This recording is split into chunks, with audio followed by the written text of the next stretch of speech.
Hey guys, what's up? Welcome to my channel, Noel Lee, and I am Noel Lee.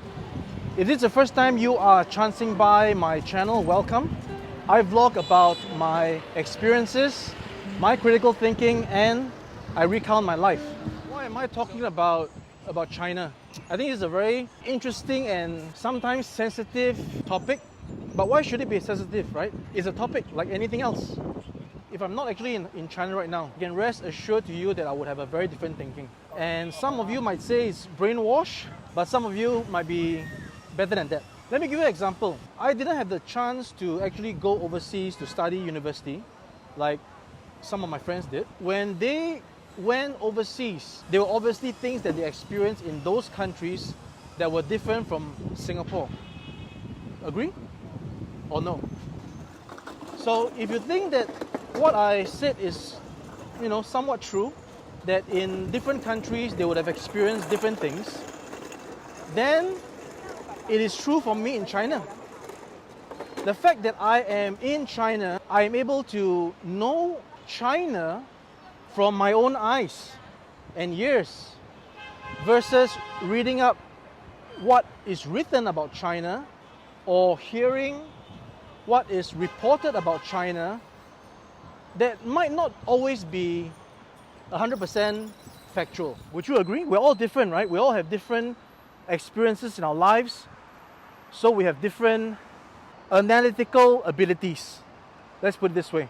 With different upbringing, different mindsets, different characters, different personalities, can comprehend the same thing in a different way. Always remember that everything that's written, if it's not verbatim recording, has always some chance of interpretation.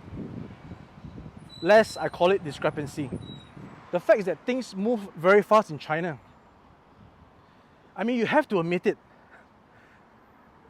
No matter how harsh a critic you are, you have to admit that things move really fast in China.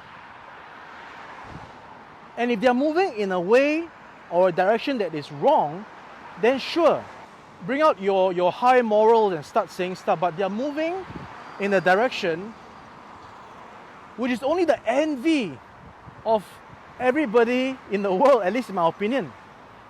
They alleviated poverty from the people in the rural areas, and they have developed their cities from meager cities to like mega metropolis. You don't need me to tell you, just have to Google it. The cities in China, how much they have developed and prospered within this short time of moving really fast. So I think my point is that you have to come to China. And of course, I really sort of like feel a bit cringy when people tell me, don't tell me about, I don't know China, I've just been there. Okay, all right. You have been there as what? Most of them have been there as a tourist. How long would you stay in China as a tourist? A few days? A week? A month? Is that enough for you to draw a definitive conclusion on a land that is so vast that you definitely would not be able to explore every single square inch of in your lifetime? So for those who say that, I know China, don't tell me, I know. No, actually you don't know. Because if you know, then you would not be telling me such things. I saw a recent interview between one of the pro-democracy students and Kibros. And this guy, the pro-democracy guy, was saying that, we don't like the mainlanders who, spit on the floor and cut the queue. Hey man, if you only see spitting on the floor and cutting queues as the definitive negative of China, then I think you're very shallow. Look on the other side, how Kibros talked about the pros and the cons. You can see a vast gulf in terms of intellectual ability. Of course, I will get critics that will tell me now, what do you know? You haven't been to university. Yeah, I've not been to university. I only have a diploma in mechanical engineering. So there are many things that I don't know. I'll be the first to say it. I hold my hand up and say it first. I don't know a lot of things. But I do know from my heart that the guy, the pro-democracy guy, is way out of his depth. He needs to go back to school and he needs to do some real serious learning, man. I'm currently 44 years old.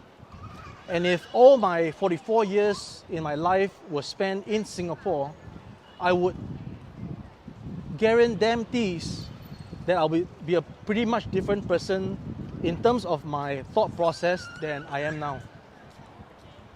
Because I'm in my comfort zone in Singapore. Everything is good, right? Everything is good and dandy. I may feel that this is the world. And it's not a bad thing. It's not a bad thing because, again, I want to reference a little bit to the people I saw in Xinjiang.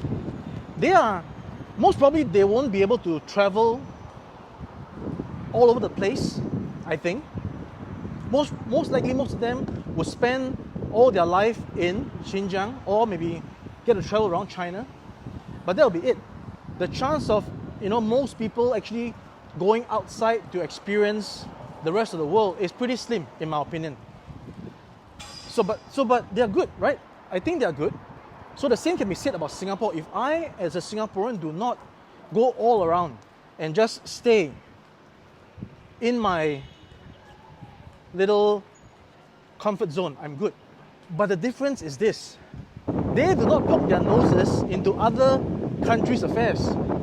But we, who are exposed to media, and media makes us talk to our friends, when there's nothing else to talk about, we talk about the latest news, we talk about politics. That's when we see the difference, because we are now passing judgment onto a place that otherwise is minding their own business. You see the point? Do you see the point? So, you have people who are not supposed to commenting, and the people who are commenting, who deserves to comment, are being shut down by those who are not supposed to comment. If you follow what I mean? The internet has given access to so many of us that we can just turn on the phone and then access a chat and start typing our opinions. There's a saying that you say it best when you say nothing at all. And that applies to me as well. Why am I talking like that? Right? Sometimes if I have nothing better to add, I just shut up.